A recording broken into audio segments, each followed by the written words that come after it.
particiones para distintas funciones.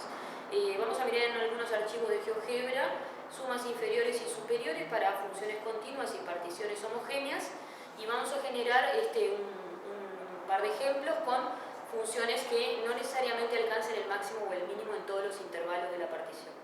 Comencemos por visualizar las sumas inferiores a través del programa GeoGebra, las sumas inferiores y las superiores. En esta primera parte, sumas inferiores con un ejemplo de una función polinómica de tercer grado, como ven ahí en pantalla, que la vamos a trabajar en el intervalo 1 medio 2. El programa genera automáticamente las sumas inferiores que marcamos allí a la derecha, el valor de cada suma inferior según la cantidad de intervalos que tomemos en la partición. Este programa nos permite visualizar sumas inferiores y sumas superiores con particiones homogéneas, o sea, particiones para las cuales todos los intervalos tienen la misma longitud.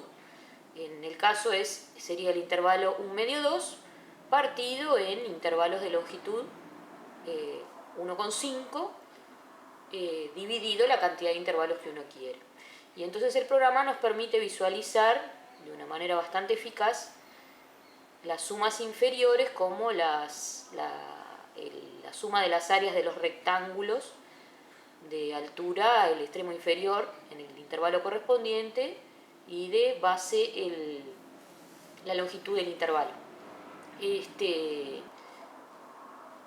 Estas sumas inferiores entonces estamos viendo que son todas aproximaciones por defecto, o sea, menores que el área que podría quedar encerrada entre la curva en la que prácticamente aquí que estamos con 43 intervalos de la partición ya está muy cercana a ser casi esa área encerrada. Y si vamos observando los valores que obtenemos de las sumas inferiores, bueno, prácticamente casi no se observa variación en este caso, habría que probablemente trabajar con mayor cantidad de intervalos para apreciar alguna aproximación mejor del orden de centésimas o milésimas. Aquí ahora estamos mirando, bueno, otra vez tomando cada vez menos intervalos de la partición, como quizás se pueda visualizar mejor cómo las aproximaciones con menor cantidad de intervalos son más lejanas al valor real.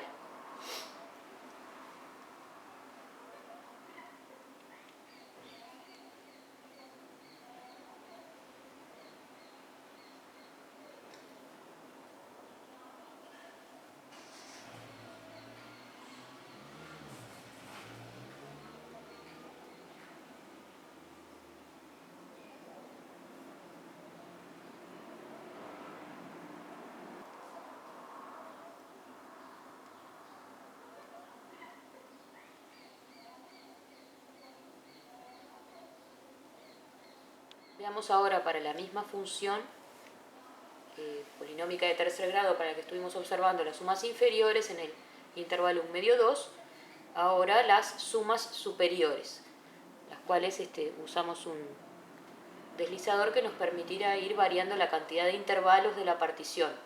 Estamos considerando todas particiones homogéneas nuevamente, o sea, particiones con todos los intervalos de igual longitud.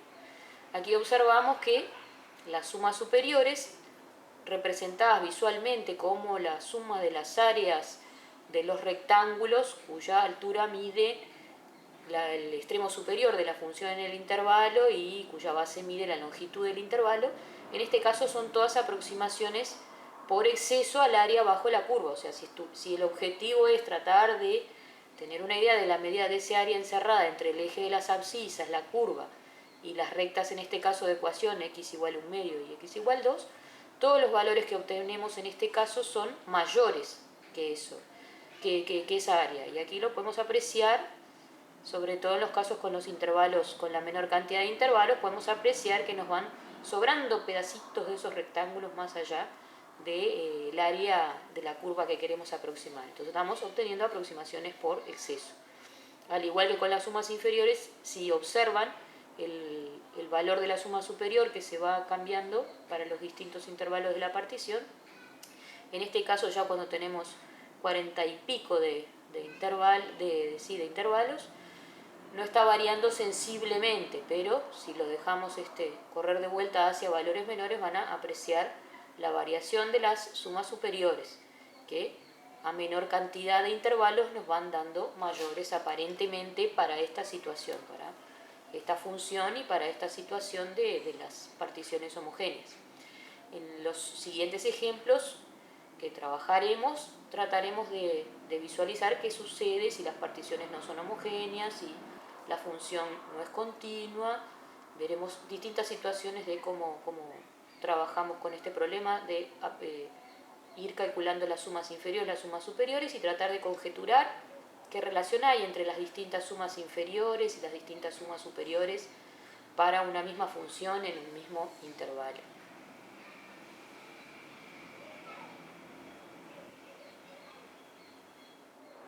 Ya hemos visto varios ejemplos de funciones acotadas, integrables. Es una condición necesaria la de ser acotada para que una función sea Riemann integrable, pero no es suficiente. Tenemos un ejemplo de que es así, una función acotada que no es Riemann integrable. Esta función es claramente acotada en el intervalo 0, 1. De hecho, su recorrido tiene únicamente el 0 y el 1, así que es un conjunto hasta no solo acotado, con máximo y mínimo.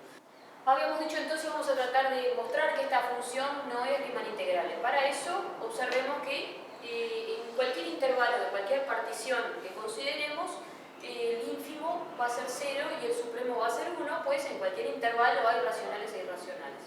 Entonces, para cualquier partición P del intervalo AB, se va a cumplir que la suma inferior para esa partición P va a ser la sumatoria, un índice I que nos indica los intervalos que vamos a tomar, no importa, lo tomamos genéricamente, y cada término va a ser 0 por la longitud de ese intervalo. En definitiva, esta suma inferior es 0. Así que el conjunto de todas las sumas inferiores, llamémosle A, de las sumas inferiores de las particiones P, con P cualquier partición de AB, este conjunto es unitario y únicamente tiene al 0. Y de manera análoga, si pensamos las sumas superiores también trabajando en cualquier partición del intervalo AB, va a suceder que las sumas superiores para cualquiera de esas particiones las podemos pensar como la sumatoria según un cierto índice I de 1, que como habíamos dicho hace un ratito es el supremo de la función, el máximo de la función en el intervalo, en cualquier intervalo, por L sub I. Y esto no es ni más ni menos que la longitud del intervalo, ¿no? Si estoy sumando todas las longitudes de los intervalos de la partición, tengo la longitud del intervalo total, que recordemos que era el intervalo 0, 1, o sea, es 1. Así que si le llamamos A' el conjunto de las sumas superiores, considerando cualquier partición del intervalo AB, que en este caso es el intervalo 0, 1, en este caso entonces tenemos un conjunto unitario formado por el 1. Y bueno, entonces la integral inferior, recordemos que la integral inferior, en este caso estamos integrando entre 0 y 1, es el supremo del conjunto de las sumas inferiores. En este caso sería el supremo del conjunto A. Pero al ser unitario, el supremo es el mismo, 0. Y si vamos a pensar en la integral superior, recordemos que es el ínfimo del conjunto de las sumas superiores. O sea, del conjunto que llamamos A' en este caso. Y bueno, como este también es un conjunto unitario y tiene únicamente al 1, entonces su ínfimo es el 1. De esta manera entonces tenemos que la integral inferior y la integral superior son distintas, por lo tanto la función no es Riemann integrable, porque acuérdense que necesitábamos para decir que la función es Riemann integrable que estas dos fueran iguales. Así que de aquí concluimos que esta f no es R integral. Por supuesto que estamos trabajando en el intervalo que definimos, o sea, en 0.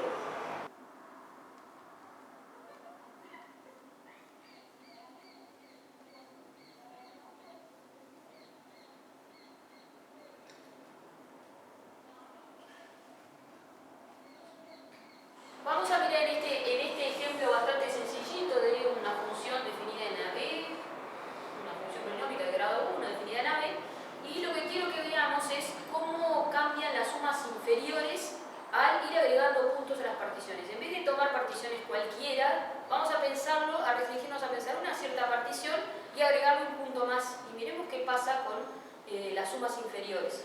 Y bueno, después este resultado vamos a generalizarlo y a pensarlo, a extender el resultado que vimos para las sumas superiores.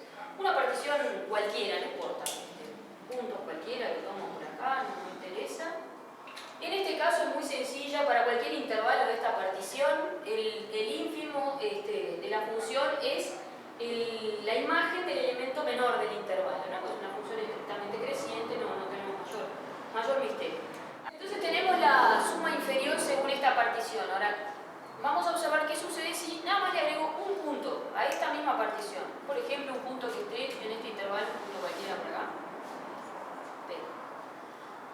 Fíjense que si yo tenía por acá, esto no sé, llamémosle C y D, y a esto en vez de P por el punto, llamémosle al real, qué sé yo, alfa. ¿Qué va a suceder? En la partición anterior, en todos los demás intervalos, los ínfimos son los mismos. Eventualmente puede haber cambios de ínfimos en estos dos intervalos. Entonces pensemos desde C hasta alfa, bueno, desde C hasta alfa, por las mismas consideraciones anteriores, como el ínfimo es la imagen del elemento menor del intervalo, sigue siendo la imagen de C en este caso. Así que aquí no cambia nada la cosa.